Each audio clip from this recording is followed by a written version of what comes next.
Why wealth taxes should be and have been abolished. Countries have repealed their wealth taxes for a variety of reasons.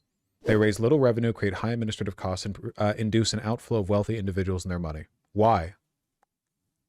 In fairness, the EU might be in a different position because individual European countries don't, like, it's too disorganized. You have all these different federal agencies creating their own monetary policy, but you don't control your currency. Like, the EU controls the euro, but if France is passing a wealth tax, you could just move to Germany, right? Like, with the same currency.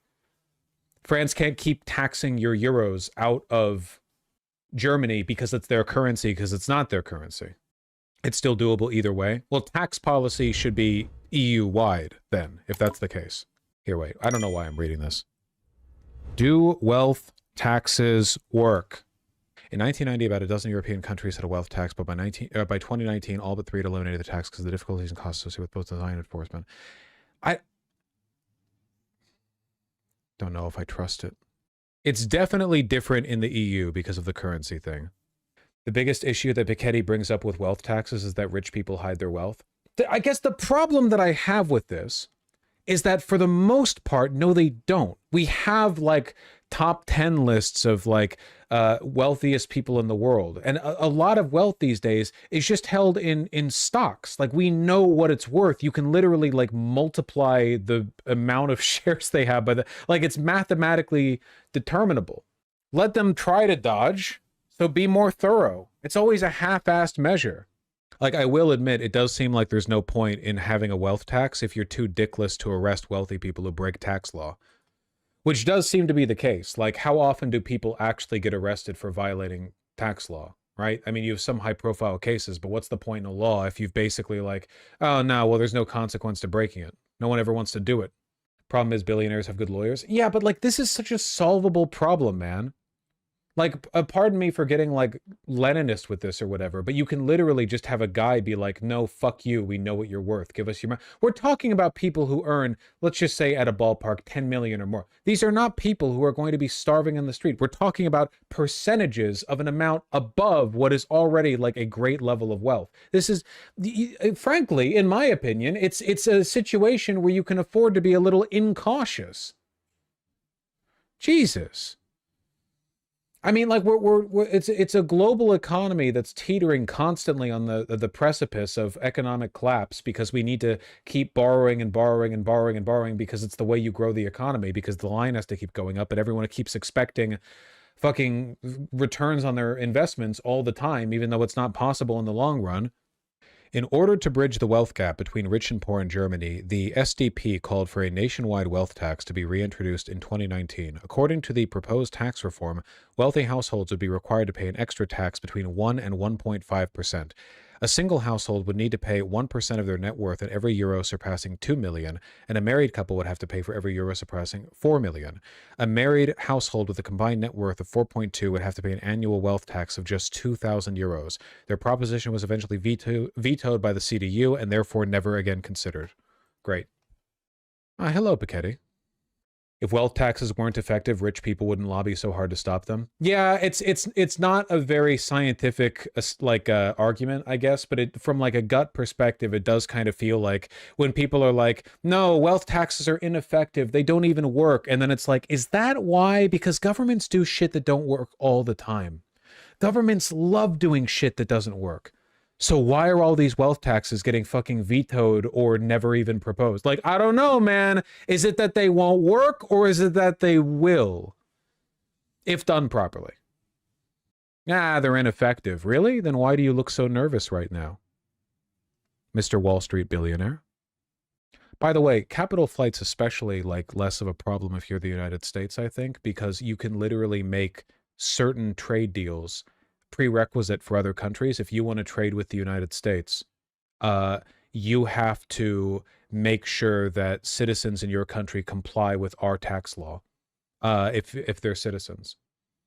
You know, like, if you want to be able to trade with us, American citizens in your country, you have to subject them to the scrutiny they would receive if they were in our country with regard to evaluation of their assets. It sounds crazy, but we literally do this with copyright law, right? Like that's the one thing we keep getting angry about with China. Like they're the exception, but for the most part, like if you want to do business with the United States, you have to respect US copyright law, which is essentially the same thing in terms of like forcing complicity from whatever. We need to move on. Segis Pacho, thanks the $5. Chat being this nitpicky about tax plans that won't happen for years if it all is crazy. Conservatives and even most Dems won't allow any of it soon. Won't allow any of it soon. For me, it's not about nitpickiness on like the specific implementation. I personally get a lot of comfort from the knowledge that it doesn't have to be as desperate as it is. Like, we have a monetary policy, because oftentimes it's just about like, how do we spend our money? How do you tax it? How do you spend it, right? But to me, that's not like enough of an answer, because that's still a very, that's an answer of scarcity, isn't it?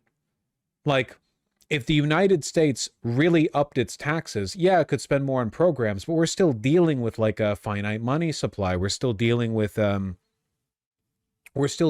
like deprivation fundamentally. We're still dealing with difficult questions and choices about how money should be spent, what we can afford to spend. But if you get at the underlying monetary policy, oh, then you can really peel back the layers and you can go, well, hold on. Yeah, you still have to tax and spend, but there is so much more out there than it seems like there is. There's so much wealth that is just designed to be outside the high velocity system, right? There's so much money out there that exists only to facilitate the accumulation of further debt. And you can fix that, and then you realize like it is possible. You could really meet people's needs quite easily, even I think within the confines of a capitalist system. Not that we want to keep that, mind you. I'm just saying, like, you don't even need to do this like dramatic paradigm shift. It's like monetary policy underlies all of this. There's stuff that can be changed. I don't know. I've only read about it for 2 days. Kowalski, thanks the 5. I feel, Kowalski, why would you give me a video link? I was just about to go. You know the rules. I feel like you capture the sentiment of Huey Long here. We need to change wealth allocation. Oh, wait. I'm sorry, Kowalski. I actually was going to listen to this one, but for some reason, I'm still not... Oh. The table, what then?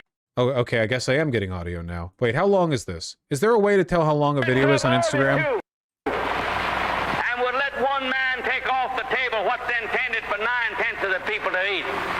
The only way you'll ever be able to feed the balance of the people is to make that man come back and bring back some of that grub he ain't got no business with. Unironically, we do need to bring back politicians who feel comfortable directing like outright contempt towards the wealthy. Because Bernie doesn't. Bernie just says like fair share stuff. I'm talking like 1930s-esque, like these guys are stealing from you and I'm gonna bring it back. That kind of shit. Genuine question, why is monetary policy important for us? Normies don't get it anyway, and those crafting it don't care. That's exactly the thing. Because normies don't care about monetary policy, the vast majority of people don't care about monetary policy. If you have power, you can do anything you want to it with no political blowback. And it's the difficulty, the onus then is on the wealthy. The wealthy then have to make their case for why you're destroying the country by making them pay more or whatever. But like, there isn't a pre-existing culture over it. The issue is too abstract and too complicated.